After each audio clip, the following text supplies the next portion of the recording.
Sister Mary Euphrasia's birth name was Rose Virginie Pelletier, born on July 31st, 1796, the eighth child of Dr. Julien and Madame Anne Pelletier. She was born on the island of Pelletier, France, where her parents were imprisoned after being arrested during the French Revolution because of their loyalty to the church. They were separated from their other children, who were left in the care of an aunt in Solons, France. The French Revolution arose out of a time of political turmoil and extreme social and economic disparities. The family was allowed to live in a house on an island where Rose's father provided medical care to all, including his captors. Her mother compassionately took care of those who were in need on the island. Rose Virginie was described as a wonderful student with remarkable ability, who was also caring, independent, mischievous, a risk-taker, fearless, and determined. She was able to run free on the island, surrounded by beaches, trees, and rocks. Rose Virginie's childhood was also marked with loss and struggles. 3 of her siblings died, including her closest sister, who passed away when she was 9. Rose's father died when she was 10 years old. During this time of grief and sorrow, Rose provided emotional support to her mother. When they were able to leave the island, a friend advised Mrs. Pelletier to send Rose to a private boarding school in Tours, France, to try to train and restrain some of her independent ways. Rose was 13 years old and had to say goodbye to all that was familiar and cherished. She never understood why she was sent so far away. The headmistress of the school was strict and described as harsh and critical. Rose missed her mother and her home terribly. Pauline de Lignac, one of her teachers, created a positive relationship with Rose and offered her understanding and friendship. Rose had not been able to visit her mother in over 3 years due to the distance and hardship of the journey. Perhaps the biggest loss of all happened when she received the sad news that her mother had died and the funeral had already taken place. She would not be able to return home to grieve. She felt abandoned. In spite of this, Rose was resilient and filled with kindness toward human suffering. When she finished her education, she followed her dream and joined a religious community, turning her memories of joy and sorrow into a life of compassion for others. She chose a religious community, referred to as a refuge, whose commitment and responsiveness inspired Rose to work with girls and women who experienced the most social and economic struggles. When she joined this religious order, Rose Virginie Pelletier was given the name Sister Mary Euphrasia. The needs of the communities after the French Revolution was overwhelming and devastating for women and girls who were often left to survive on their own. To respond to increasing requests for help, Sister Mary Euphrasia went on to found the Sisters of the Good Shepherd in Angers, France, as a new religious community to train groups of sisters and eventually partners in mission and send them to other parts of the world. The sisters were joined by people like us who were drawn to respond in the same compassionate way. By the age of 29, Sister Mary Euphrasia had already assumed a leadership role as Mother Superior of her order.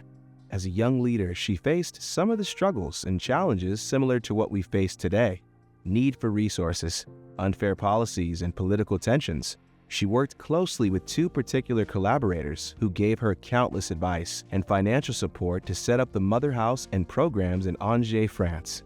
Much of the work at the time would not have happened without their partnership and support. The door at the entryway of the Mother House welcomed countless women, youth, Good Shepherd sisters, and volunteers near and far. People would knock on the door for help and find compassionate hospitality and safety. Sisters would also leave this same door to be responsive to calls for help around the world. The green door is symbolic of the power of transformative relationships and welcoming spaces of healing, hope, and love, which we know continues in our own GSS programs today. In 1854, Sister Mary Euphrasia bought St. Nicholas Abbey in order to better house the young women and girls they were working with. The abbey was located across the public road, and in those days, sisters were required to stay inside the walls of the Mother House and needed to get the bishop's formal permission to leave the grounds. This presented a huge problem.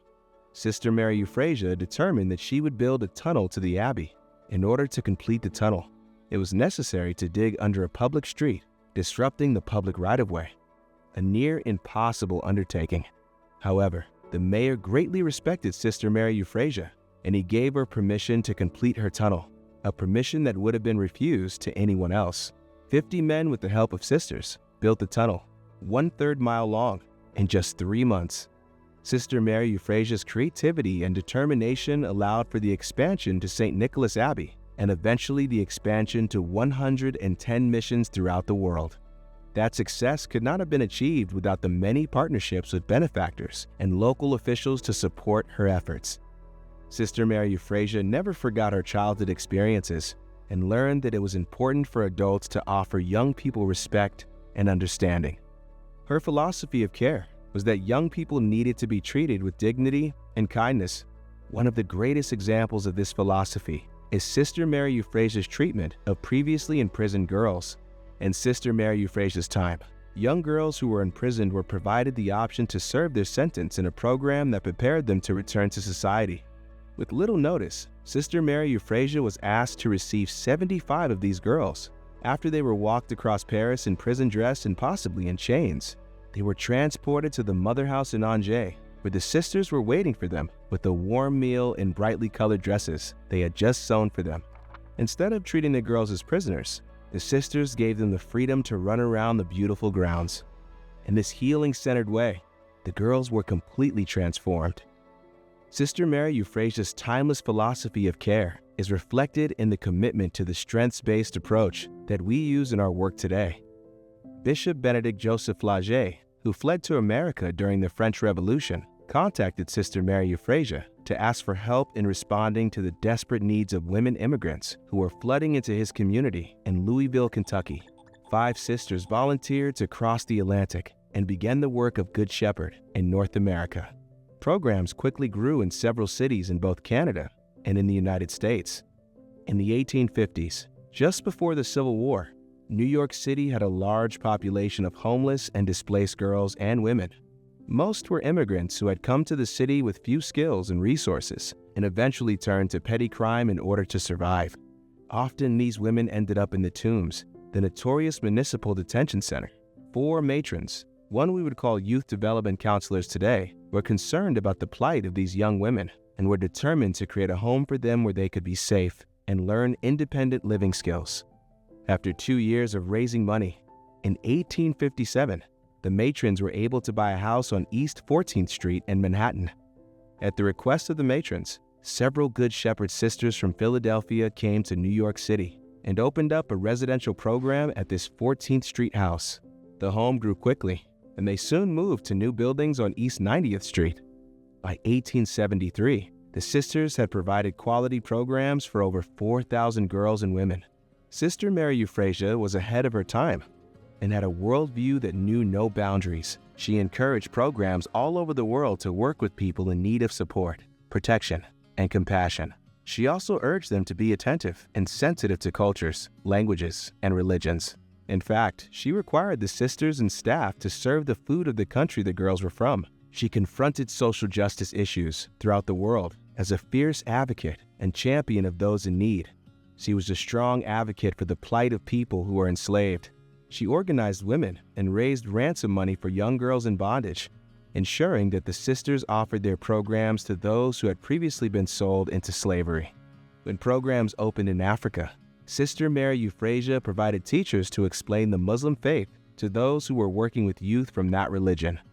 The first directress of the Good Shepherd program in New York City was involved with leaders in abolition movement, learning from the work of Harriet Beecher Stowe and others. Our agency's mission statement compels us to be guided by our values. Good Shepherd Services partners and grows with communities so that all NYC children, youth, and families succeed and thrive.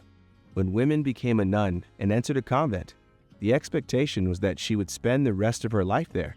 However, as a leader, she had the vision to take her mission of compassion and service to others outside the walls of her community, and eventually, throughout the world. Since her passing in 1868, new programs have continued to be established, and currently there are Good Shepherd programs in 76 countries worldwide. Good Shepherd programs around the world retain a commitment to not only communities facing limited resources and opportunities, but also to serving as leaders and advocates for the social good. An example of this commitment is the work of Good Shepherd Peace Office at the United Nations. This program works to eradicate human trafficking and to fulfilling the Sustainable Development Goals towards ending poverty and hunger and providing quality education.